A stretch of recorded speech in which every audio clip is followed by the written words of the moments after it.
What you are listening to is real. The parties involved are not cool. They are actual geeks with a case pending in the court of public opinion. The party's case has been dismissed, and the dispute will be settled here on our podcast. There will be no lawyers. There will be no witness testimony. The judge's decisions are final. Hello, I'm Judge Ivan. I'm Judge Jonathan, and this is Geeks on Trial. Today's case, Honor Among Roleplayers. Welcome to Geeks on Trial. This is the podcast where we settle petty disputes between actual geeks over movies, video games, board games, and more. If you'd like to submit your own geeky case for a future episode, you can email us at geeksontrial@gmail.com. You can also support the show over at patreon.com/geeksontrial for just a few bucks a month, and you'll gain early access to both our audio and our video episodes before they are released to the general public. Happy Dungeons & Dragons Day, Ivan! It's Dungeons & Dragons Day! Well, if you're listening to this or watching this at the time of its release, the brand new hit movie has just dropped, Dungeons & Dragons Honor Among Thieves, starring Chris Pratt. I other think people. the other people are... No, not Chris Pratt, sorry, Chris Pine. I got the wrong Chris. Damn it! And I went along with it, but we're keeping it in. Yeah, Chris Pratt is the week after for the Mario movie. You can see back-to-back Chris's Right. in soon on screen and in cinemas, theaters everywhere. Now, you said it's the hit movie. We don't know if it's going to be a hit movie. Oh, it's a hit. Oh, you know? I know. What if it's a crit? Well, that's good. They should use that in the marketing. I'll call, hold on. Let me call. Hello, Chris Pratt? Yeah, I know it's not your movie. It's fine. But can Hey, you, it's me, Chris Pratt. Huh. I thought you weren't How using. are you doing? I thought you weren't using that for the movie. I'm not. This is my regular speaking voice. Oh, you really missed out. Oh, okay, bye. That's why they hired me. Okay. I refuse to do my voice. So Anyway. the Dungeons and Dragons movie. Tell the folks at home what the movie's about. Okay, well, obviously today's case is about Dungeons & Dragons, and that's why we're talking about it a little bit, because it is a geeky pastime, but we're also, for the second time in our lives, seeing that geeky pastime brought to the big screen. The first time, of course, was the Wayans brothers version in 2001 that I don't think anyone liked. You don't know what I'm talking about? I have no idea what I thought you were talking about the Dungeons and Dragons movie from, like, the 80s. There's an 80s one? I think there's an 80s D&D movie. You might just think it's this one. I shouldn't say Wayans brother. I think it's just Marlon Wayans is in it, but it's Oof. yeah, it's really bad. It doesn't sound good. Is it in that style, like that cheesy comedy style movie? Or I think the tone is like sort of trying to do the same thing this new one is trying to do. It was just, was the era of also not as good CGI and Right. just not being a good movie. So we have not seen this movie yet. Right. But I actually am excited for it. I actually think that it looks pretty fun from the trailers. And it looks like it's it's using stuff from real Dungeons and Dragons, like Right. the monsters, which I think is cool. it seems like it was written and created by people who actually kind of know and kind of care, and it wasn't like, oh, we're going to be making this just geek movie, just kind of slap D&D on it and we'll make it a generic adventure movie. Not like when they took, like, what was the board game movies, like the Clue. Ouija movie, or like other things like, well, Clue Yeah, did a good job. Clue's a good movie. Now, I'm also going to tell you the second Ouija movie, which is Ouija Origin of Evil, which is directed by Mike Flanagan, is a banger. I love that movie. Did they make a Battleship movie? Yes, they did. I feel like that they had a movie about ships and they said, market it about the board game. Yeah, that's a... What do you do there? Well, I think they did have like aliens with red pegs that shot out of the sky or something. I don't think that's a joke. I haven't seen it, but I actually think that really happens. Now, the new Dungeons and Dragons movie is technically a Star Trek movie because Captain Kirk is in it. That's what makes it technically a Star Trek movie? In this household, that's what makes it a Star Trek movie. Your bar is pretty low. It's not my bar. I'm just marrying it. Okay. Oh, that's Sorry? well, Go. that's fine. It's how it's how it is. But what do you? I mean, what is your? So clearly there have been good and bad adaptations, but I don't know. What do you generally think about a Dungeons and Dragon, or it really is a different thing. I think it's hard to compare that to a board game adaptation because Dungeons and Dragons is a game in which the players create stories. It's all about storytelling. I kind versus a board game which just has a rule book and usually they're not as narrative focused. I feel like a Dungeons and Dragons movie would probably do better as like a TV show. Kind of in the same vein as like an American Horror Story, that like every season is going to be a different campaign, a different group of players, a different storyline, and it would do well with that. Not saying a movie can't do that. You can make a sequel or whatever coming down the line. But Dungeons and Dragons is 100% set up to be a movie. You're literally like a DM is writing a script every week. Yeah, or they're a director. Whatever. Yeah. And the players are actors. I mean, right. That really is what it is. If you have a good group, you could have an awful group that doesn't act or whatever. But or you can go back to like the original D&D was really more of just a straight up war game. It's like the later editions that brought more of that improvised storytelling stuff into it. But I have good news for you. Hasbro's not leaving money on the table. They are making a Dungeons and Dragons TV series as well. What Hasbro is milking one of their properties for all it's worth? That's what can silly. I tell you? I think it's going to be on Amazon. I'm not sure what they've said about how the plot's going to work, but I think it is going to kind of weave in and out of different regions and stuff. So it might be what you're talking about. Because that just makes sense. Instead of like following... Well, that's what it is. Yeah. You play a week-to-week campaign. It's literally a weekly show that you make up in your old noggin. Yeah. But yeah, I'm hopeful. I'm hopeful for the movie. I think the early buzz has been positive. Well, I feel like the movie has been out for about 3 months now because whenever I walk into an AMC, the marketing, so they have the AMC, they have the Dungeons and Dragons branded soda that you can get from the Coke Freestyle machine. I think it's just Squirt or whatever that soda is. But they've had the D&D cups. The last few times we went to the movies, they've had the tubs of popcorn were D&D themed. Yeah, they've been marketing it pretty hard. Which I kind of thought about saving one, like getting maybe a new bucket and using it as like a dice cup. Oh, that's D&D. Nice. It's not a good idea.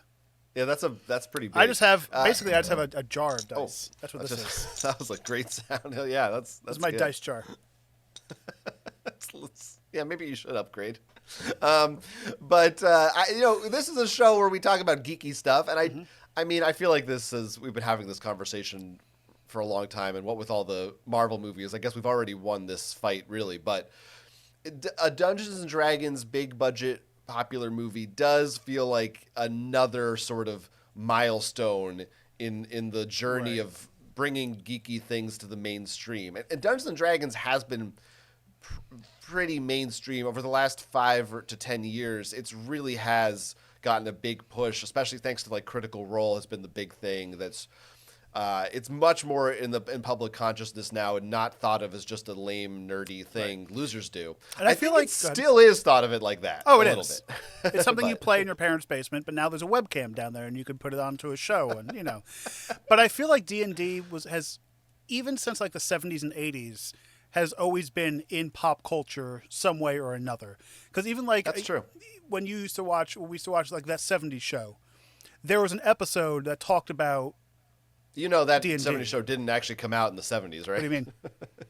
Hold on, nothing. I gotta call Chris Pratt again. Hello? Mamma mia! I love a spaghetti. Oh, okay. So, but yeah, D&D has been like D&D is up there with like the word Nintendo. Like parents are always like, "Oh, I'm going to board game night. Oh, you're going to go play D&D. Oh, I'm going to go play video games. Oh, you're playing your Nintendo. Mom, it's a PlayStation. It's a Nintendo." Right. It's Pathfinder, Mom. Right. Yeah. Yeah, no, it's true. It has had that, whether it be being decried for its Satanism or what have you. It has penetrated the mainstream consciousness. And they're definitely going to milk everything out of this. Like, aren't they going to make a new D&D? Don't say milk that close to penetration. A new D&D, yeah. A new Mario. edition. Yeah, for the movie edition. Probably. I think there's like a special tie-in. Okay, so there's not going to make a whole Yeah. new thing, but it's going to be because You I'm can sure like play as those characters. Or I'm sure they're something. going to make a separate book because they want to get all the money they can out of this. You know, Yeah, it's an expensive movie. Yeah, right. I'm Yeah, also I'm surprised that it's coming out when it's coming out. Like this seems like it would be a good summer movie. well, summer starts earlier and earlier every year. You know, but yeah, you'd think it would come out Like this seems end like of a April, blockbuster. like a month later. Yeah, Yeah, but less competition. I guess they're banking on that. and as they tell us when we go see an AMC movie, they invite us to come to the movies.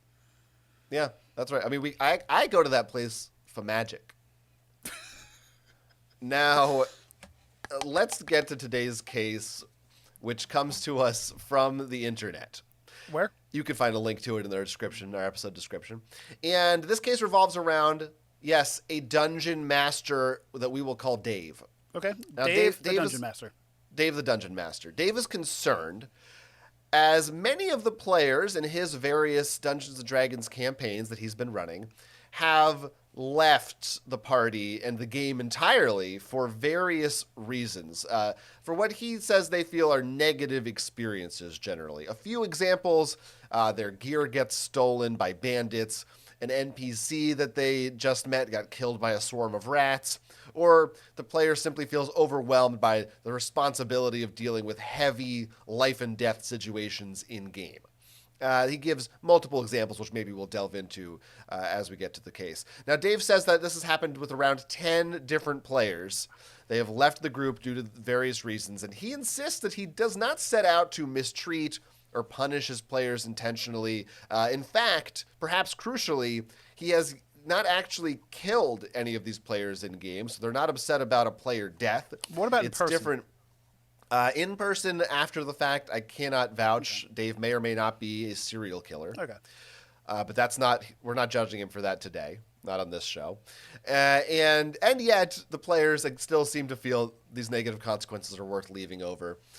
As dual judges here on Geeks on Trial, it's now our job to determine whether Dave's D&D deeds are dirty, Oh. or if his players are pompous, prissy, and pampered. Ooh, I like that. Now, we've mentioned it perhaps before, but Ivan and I have taken part in Dungeons & Dragons games together. Yes. In which, throughout all of them, I have been the dungeon master and Ivan has been a player. Right. And I have played role-playing games before as a player. Mm-hmm. Oh yeah, we've done one-offs before. I don't think I have ever actually played Dungeons and Dragons as a player. Really? That specific D&D, I have only been the DM. That's just how it's worked out. Have you ever DM'd another game? No. Okay. So that's not my. I that's not my cup of tea. Like I can write things. I can come up with storylines. I'm the artistic side of it, but watch it. But I don't. Like I can't control that many people. I can't come up with stuff on the spot. It's challenging. It's definitely it's an art in doing improv. You have to be very yes and very ready to like get going and change with the environment. Where like when I create something, right. I like to script something and like stick to this.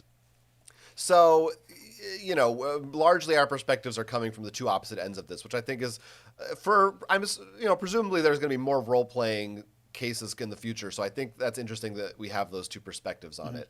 Although I also do have I have been a player in other RPGs like right. one-offs and shorter versions. So I do have a little bit of a window into it. And I think,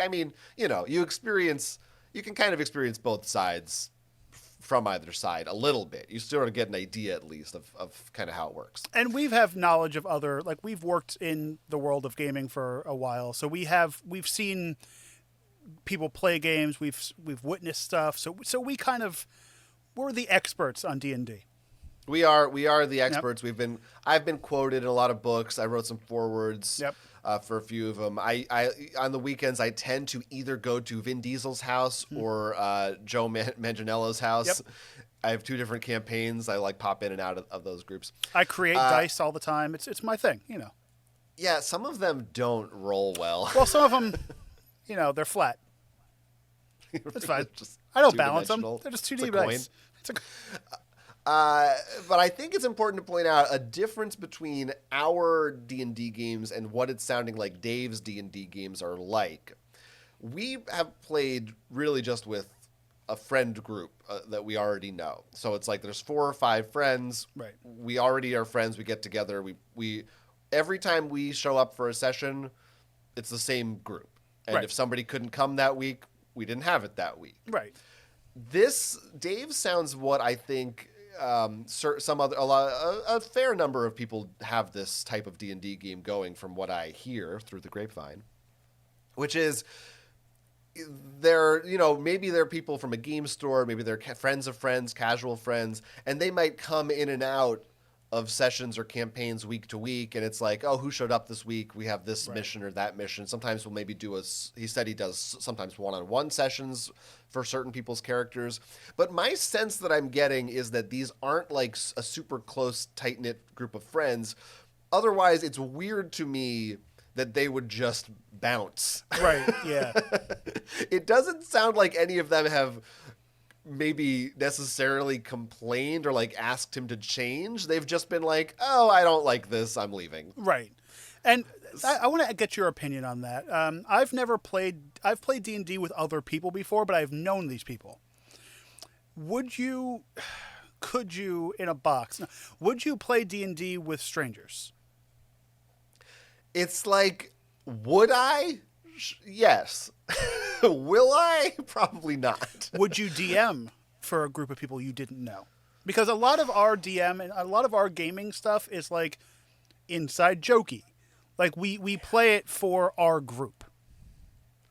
DMing in some ways sounds a little more appealing because you get to set the tone for it, and you can kind of be like, yeah, this is the one thing that's nice about, generally speaking, any tabletop game. I like them because they're sort of there's like alcohol in a way. They're sort of a social lubricant, right? In that there's a structure to them, and even if you're with a group of people you don't know all of them that well, it's like when you sit down at the table, you understand I have a job here as a player or a DM.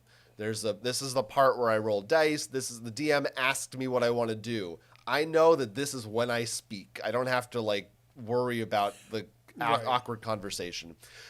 So in some ways that's kind of nice. On the other hand, because D&D is such a social game, if you or your players don't vibe like 90%, it won't go anywhere. It can really be a disaster.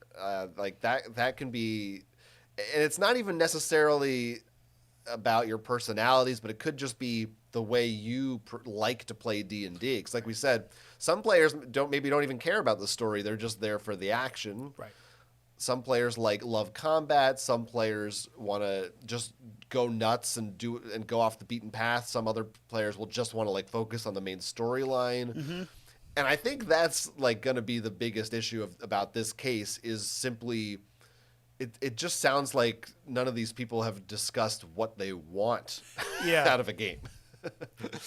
And that's why like everyone always says a session 0 is a very important thing, which is for anyone who doesn't know, is before a campaign, you sit down, you talk about the characters. Before you even start, you just say like, what do you all want out of this? Right. Which tone do you want to take with it? Where do you want to see this story kind of go roughly? And did we? I mean, I guess we didn't really do that in our group. Spilled water on myself. You have a drinking problem.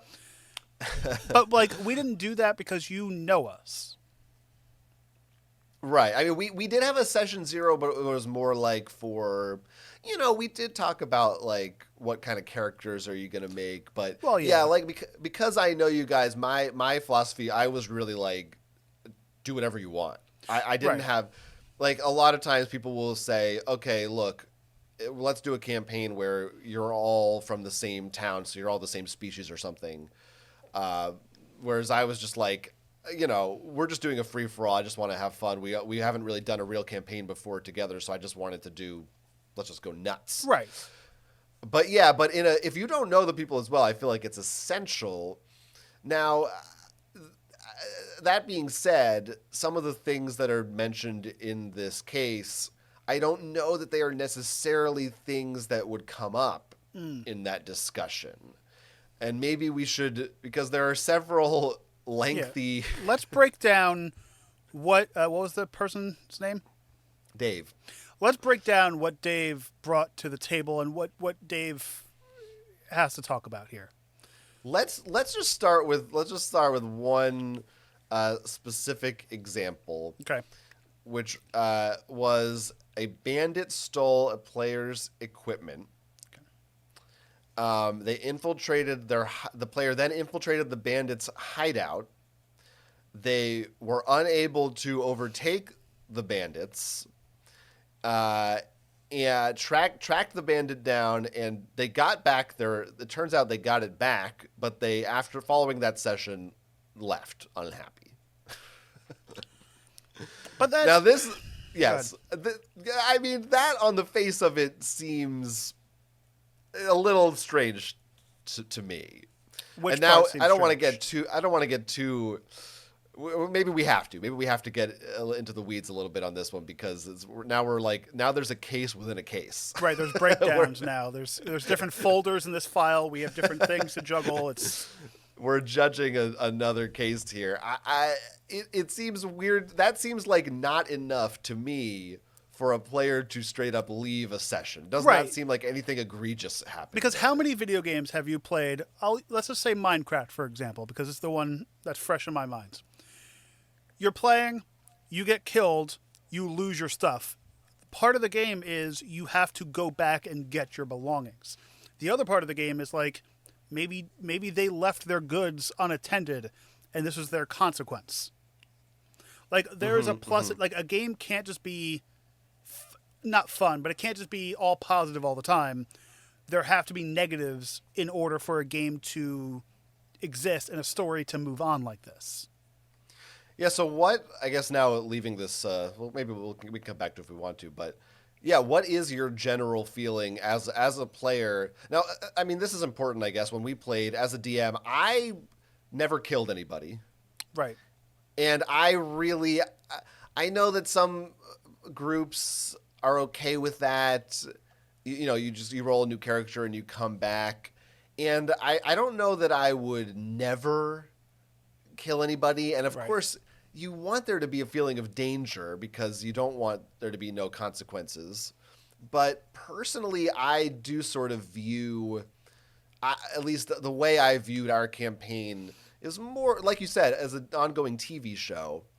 And I thought it would be more fun, at least, if you're playing a campaign that lasts like years and years, then maybe that's a different thing. Right. But at least until a player hits like level 10, at least level 10, I feel like, I don't want to kill that character because I want them to get the chance to develop and grow and right. Well, and have also cool stuff happen to them. You as the dungeon master, The DM. Gets like you want to see this story flushed out more. You were there when they created this character. You want to enjoy yourself and see what's going to happen next, because that's part of being the game master, the dungeon master. You want to see your story continue. Yeah. I want to nurture my babies, Right. and watch them develop and grow. You want to water your plants and do whatever you do to plants. But there is something to, and maybe this gets to also like just larger issues with the design of Dungeons and Dragons that we don't really necessarily need to debate right now. But That's what we're doing today. We're breaking down the entire franchise of D&D. It's gonna be a long one. It's tough because you do need a balance, and maybe it's if your players really think there's no consequences and they know you're never going to kill them, then they're just breaking into dragon hordes and giant and throne rooms and palaces and stealing and pillaging and that like they're like level 3 and they just don't care because they know they're going to be safe. Well, You which can't kind have of that. happened in our game. Like, For fresh, which part? Yeah, refresh me. like you would have like one character who just didn't care. Oh, I'm gonna walk in and punch this guy in the face, or someone who would always use their fire cone in any kind of room that they would get into and just be fine with. Like there wouldn't be major consequences. Like yeah, they would get hurt, but they would just kind of get into that same Maybe I don't know. thing over and Unless there's over. a more specific example you can think of. I feel like Okay, it's been a not the while. same. Yeah, it's not the same as like just like running to the big boss and like being reckless. You know what I mean? Like Okay, yeah, yeah, I see what you mean. yeah. It is also a little tricky because again, it was our first D&D game, and I also was like, we were, everybody, we just started off on level 1, I think. A lot of times Right, now in campaigns, people will just kick you off at like level 3 or 5, right, just to get you over the hump. But when the D&D player is a little level, they're very fragile. You right. don't Yeah, want to like, you can just like poke them and they'll fall over and die. exactly. So Yeah. I didn't want to do any of that. Well, I don't know. Should we look at another one of these specific Yes. examples and see what we think? Because that one seems pretty tame, but maybe there's another one that's not Well, because so like, tame. and with that one, like, you have to be playing a game that has consequences. It's not and I hate this term, it's not a participation trophy thing. You know what I'm You saying? boomer. Like, I'm gonna call hold on Mario. How do you Hey, what? what, I mean, how, what? how do you feel Hey, about hey, participation trophies? it's me, Mario. Oh, never mind. Sorry, wrong. Bye. Mario. Chris Change your Pratt voice. have different voices. Mario sounds like this. Mushroom Kingdom, here we come. Okay, what does Chris Pratt sound like? Hey, I was at the Parks and Rec. Huh. You remember me in Aubrey Plaza? Okay, love you. Bye bye. Okay, I love you too. So what's the next Okay, challenge in so this many foldered case? here's one in which a player, they first met the quote big bad evil guy, BBEG, and he's a big knight, and the knight captured another character. I'm not sure. It might have been an NPC. Okay. I'm not 100% sure, and basically beat and tortured this character. I think it was a character, a player character. Okay. And they describe it as being beaten half to death with horrific bruising and scarring on her face. Okay. And says that was too much for that player, and that player left. Now, this is a little bit different. And again, all of these are a little bit different for their examples. Right. This one isn't like something bad happened to me. It's more like maybe this was just too intense, and I couldn't handle that level of violence See, or something. that's also why it's weird playing with not a friend group. Because, God forbid, you do bring something up. Like you're playing with strangers at a table. You don't know everyone's background. You don't know if there was like, this person has some kind of dark background, that something happened to them. So, like, you wouldn't bring that up if you knew this person. You know what I'm saying? Like, if there was an Yeah. assault in the back. You don't want to bring up somebody's personal drama or personal baggage that could be going on with them, which it sounds like kind of what happened here. Like they went This a little is a bit big too thing. personal, Yeah, but in not a lot of we're doing a little back and forth overlap here. Yeah, in a lot of modern RPGs, they will. I mean, right in the introduction, they're going to have a thing that says, "Talk to your players about what they're okay with and what they're not okay with." right.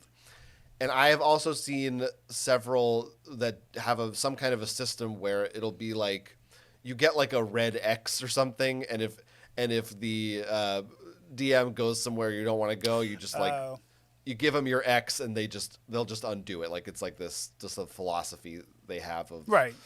make everybody feel safe and comfortable. And yeah, I feel like like you said, this is just it.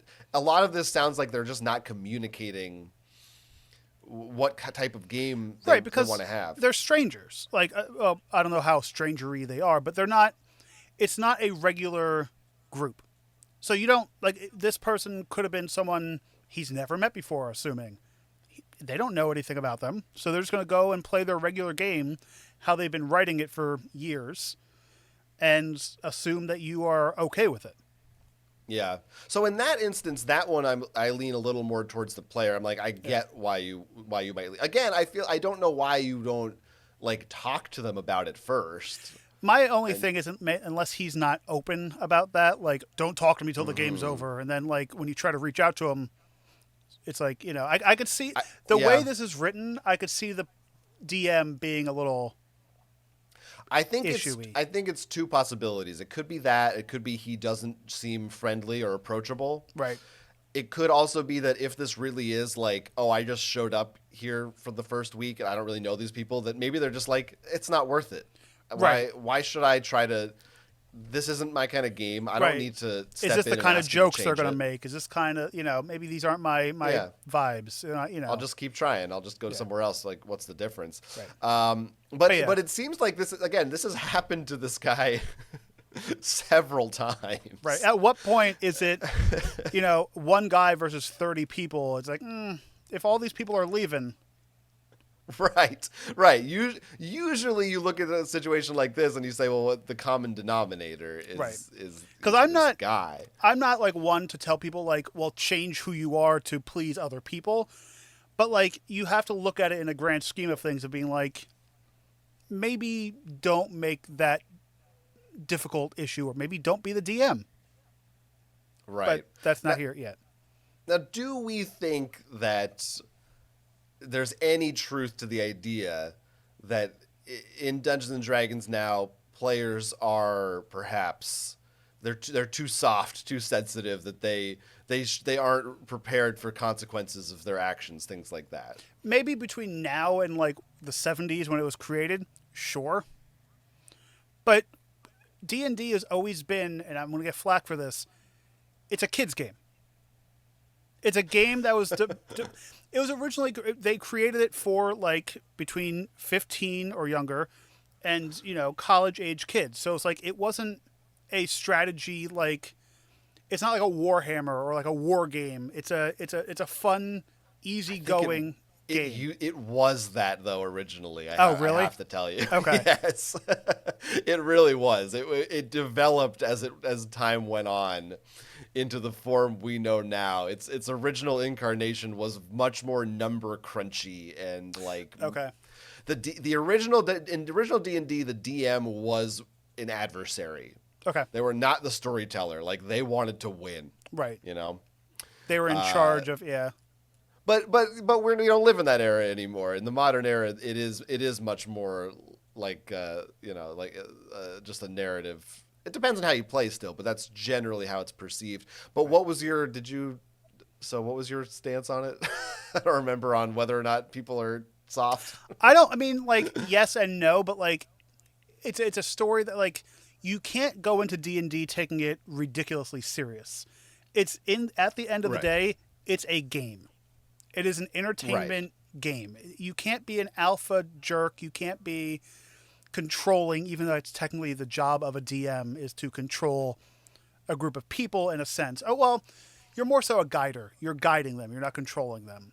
But I don't think it's gotten softer. But yeah, and I mean, I understand being upset. Again, we're not talking about a character death. That's the hard thing here.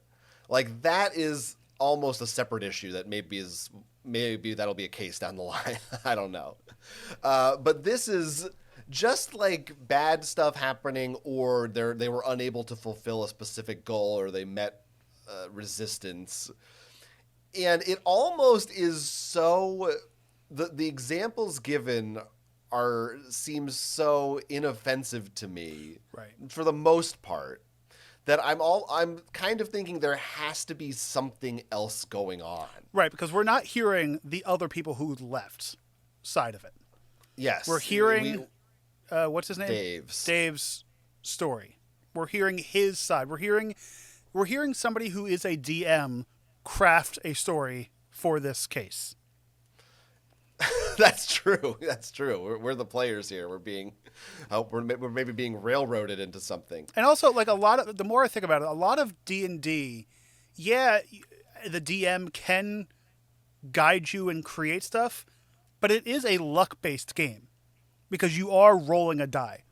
You have a 1 in 20 chance, depending on whatever die you use, to gain your stuff back or gain your debt. Like, you roll a 1, you had poor luck that round, you're going to do crappily. Right. Yeah. And that's again, we could get it. We could have a whole Yeah. podcast about the how you handle dice rolls and things like that. But every group is different in that regard. But yeah, Right. it's like ultimately, I think your point is correct that it's just a game and there's things are going to happen. Right. So again, it brings me back to. Is Dave doing something? Is it just his Right. presence, his demeanor, or maybe there's more? Like the thing about the torturing is leading me to think maybe his campaigns are just a little too rough and tumble, Right. and most people aren't into that. Maybe he's doing a real grim, dark Game Story, of Thrones kind of like there's a lot of violence and deaths and abuse and stuff like that. Right. Which, if you want It's to hard make to your say. game like that, fine, but have the group that you can make said jokes with, or not jokes, Yeah. storylines with. Right. Yeah. Yeah. And again, that's the hardest thing. Now, what's the solution? Like, what's the alternative if we're not talking about a friend group and people are maybe coming in and out mid campaign? Then maybe you need some kind of a notice posted just telling people what to expect. Well, like a rating, like because I don't know how he's finding these people, but I'm assuming he's not just saying, "Hey, come play D&D with me on Saturday." I'm sure like there has to be this is my campaign. This is where you're stepping into. This is like because he's been crafting this and concocting this for years. I'm assuming, and you have to. It's like going to see a movie. You don't just go into a movie. Most of us blind. You kind of know a little bit about it, so you don't get hoodwinked into knowing what's going on. You check the parents' website Right. to tell you all the bad things that happen from the rating. But like not even that. Like, if you want more of a like a comedic D&D campaign, you want to know if it's going to be that, if it's going to be dark, it's going to be what timeline are they taking, what character set, that kind of stuff. Right, 100%. That's the ultimate thing. Now, it's this is really hard for me. I'm kind of struggling with how I feel about this because it is possible that maybe Dave is not giving enough of an opportunity to overcome these challenges. Maybe he should be just a little bit. Maybe he needs to give like one more chance for them to make it out alive, or get through to whatever it is, or give them a little bit of a built-in failure net. Right, because there's been times where like let's say where there's 5 of us playing, 3 of us roll a 1 and we like don't do well. You'll kind of be like, oh, another door opened with another weapon. Like there's like an adaptation you can take to it, and I don't think that's being coddled. I don't think that's being soft. I think that's just being a good creator, because even like video games do that too. Yeah, right, sure. Yeah, I mean, a video game is, yeah. The classic thing that is, at least it's become kind of the classic go-to that, I mean, there's all kinds of different philosophies if you're a DM, but the one that I have heard and like is if you fail on a roll, a lot of times the way you should handle that is not to say, it doesn't encourage good role-playing to just say, you failed. Right. What's more interesting is if you say, so you succeeded, but something bad happened. So, like an obvious example, like you're trying to steal something, and it's like, oh well, you pickpocketed, but the guy turns around and sees you, or Right. something like that. And I feel like that's often the best way to handle. Not that I always am able to remember that or come up with that on the fly myself, but ideally, I think that's usually a good way to think about it. Yeah, so I don't know. I don't know. I don't know what to think about this case, Ivan. I know, because we have to fill in certain things. We have to, it's a one-sided story for us. We don't know what the other people, we don't know why they left. Did they just leave because they didn't like the DM? Did his feet stink? Was it like, was there something? Did he personally okay, so let's say there's 5 of them playing. Number 5 comes in. Was he harder on the newbie than he was on his other people? There's so many different things. To me, if I was a DM, and I've never done that before, if you have a group, if we have our regular game night group playing D&D, and somebody brings their friend in and they want to play, you maybe take it a little bit easier on the friend so they can catch up a bit. Sure. And that's not necessarily going to affect your game, and it's also not necessarily, making these players softer. It's just they need a second to know the rules and scroll up and figure out what's going on. Yeah, literally, still scroll up, like Scroll a up. spell scroll. Yep. That's pretty funny. Thank you. You're welcome. Mario, hello. Hey, what's up? It's me, Mario. Is Vin Diesel there? Hold on, let me get him. I am Groot. So I'm talking into the gavel, pretending it's a phone, and by doing so, I'm moving my mouth further away from the actual microphone. So it's not good. I think I'm gonna try to give a verdict if you can. Yeah. I think we're at that stage in the game. Because I can't. I can just keep going back and forth, but like you said, there's just so much information we don't have. Correct. Here's what I will say to start out. Yes. I absolutely do not put any guilt on the players. No, not at all. Whether or not Dave is in the wrong, there's nothing wrong if you're a player. If you, for any reason, if you are not playing the way you wanted to play, and you decide to stop playing, that's fine. I mean, I think it'd be better if maybe you talk to them. But like we said, their circumstances are not clear, so maybe that's just not an issue. In the realm maybe of that's or not possible. Yeah, maybe that's not a thing that feels right to do here. But Davey boy. Oh, Davy Crockett, Davy Jones. Give me 3 more Daves. David Alan Greer. Okay. David Duchovny. Okay. Dave, the rapper. I would have also taken Dave Thomas from Wendy's. Oh, that's good. Yep. That's good. Mm-hmm. That's good. Or Dave Thomas, the Canadian actor, comedian. This Dave, though. Mm-hmm. This Dave. Which could be Dave Thomas. We don't know.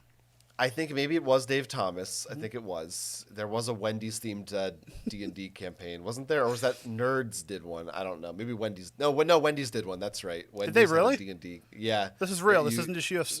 No, they released it online as a PDF for free, and you could play through the Baconator dungeon or something. I like when they do that. Yeah. Well, you know. Why not? We'll do that. Maybe that'll be a Patreon There you bonus. Sign up for the Patreon, folks. Anyway, we're not at the plug part of the show yet. Oh, yeah. I sympathize with Dave. Okay. He's clearly an experienced DM. I don't think he is wrong for wanting to put consequences on his players. However, clearly there is something happening. There's some kind of a block between these two parties, no pun intended. Whether it be a lack of communication, setting up ground rules, or some other subtle social thing we are not privy to. Right. I have to think there's something Dave could be doing to improve this situation. So I am going to declare Dave, for me, a soft guilty. Soft. It's very soft. I don't think this is the worst thing ever, but I gotta pick a side, and that's the side I'm picking. Yeah, because at the end of the day, all these people are Dave doesn't have a friend group that is actively playing with him for one way or the other. In my book, if you are a great DM, even if you're a subpar DM, you will be engaging enough for these people to come back week after week and want to continue this game, because the worst thing as a player, as a DM, as anything, is starting a campaign and then shortly after it's done. It's dead. You don't know where your story goes. And unless these people aren't players, they're not game people, they're not whatever, but then how do they find him? So I still think he has to either change some of the ways that he's DMing just to kind of, gain this group, and then maybe start pushing in these weird little things that push people away so they get to know your quirks and way you DM. At the end of the day, you put your hand on fire, it hurts. He keeps you're doing something wrong. So he's guilty. He's guilty of something, but I don't know of what. We'll just say guilty. Go ahead. I just love this. Is the best legal system. I don't know what you're guilty of, but you're guilty. He's guilty of not changing. Because in the end of the day, you have to change. Right. If this has happened 10 times, you have to, by now you should know what's wrong. And by him saying that people might be, they're too soft or they're too whatever, that might be a you thing, or are you too hard? So I definitely say guilty of being... That's a problem I have never had. I'm calling the cops. Hey, it's me, the police. Okay. So what are we thinking on a punishment Arby's? for this? Yeah, Arby's is probably a good punishment. That's always... Unless you want to sponsor us. Every guilty party gets a side of Arby's with their sentencing. Yeah, we need to sentence Dave for his wrongdoings. I mean, like I said, I don't want to go too harsh on him, but maybe he has to... Yeah, what's yours? I think because of this, he isn't allowed to DM for 1 year. Oh my God. You have to be a player. You have to be a player in a game to learn how other DMs do things. It's a learning thing. Things from the other side. Yes. Okay, that's good. That's good. Because we don't know. For all we know, he's never played D&D. I just spit on the camera. Oh, no, I got some That's of that. for you. Nice. That's for you. Thank you. Mm-hmm. Huh. Licoricey. Yep. Interesting. Yeah. And that's not so... it's not like, you're punished, you have to play a really hard campaign and die a million times. It's just... It's like when you get a ticket and you got to go to traffic school, right? or you got to go to anger management counseling. He's just got to step back, get some perspective from the other side, and think about what he could do to improve. Because times change, people change. People have options now. They can play D&D online with people across the world. They don't have to come to your. I don't know. I don't even know where he's hosting this. A game shop. It's use your own special brain to dumpster behind the Arby's. yeah, in the right there in the Arby's. Yep. I thought usually that dumpster is the Arby's. Well, yeah, but Arby's, if you want to sponsor us, we will take your Arby money. You have no idea. I will shill so hard for Arby's. Yep, I will tell people where to get meat, how much meat. It's all about the meat, baby. I will eat there twice a day. Yep. Arby's, geeksontrial@gmail.com if you want to hit us up for sponsorship. No principles at all. Nope. Hey, I'm glad you brought that email up, because that's also where listeners and viewers of our show can go to tell us what they thought about today's case. Do you agree? Are you a DM or are you a player? No. Which side of the fence do you land on in terms of things being too hard or too soft? And have you seen Honor Among Thieves? And you got to tell us what you thought about Chris Pratt's performance. Right. And also we have a form and that same email address if you'd like to submit your very own case, whether it be D&D related or any other geeky subculture that you have. If you have a dispute you want settled on our show, send it to us and we will resolve it. Maybe. And if you want to support us until we get that Arby's money, please send us. Please go to our Patreon. It's patreon.com/geeksontrial. It's $3 a month. Give us some of your money. You get early access, and maybe down the road you can watch me and this guy play the Wendy's D&D campaign. You get enough patrons, you don't know what could happen. Hey, did you know Did you know we are an audio podcast I did. and a video show? Oh, You can I find did. us. Where can they find us?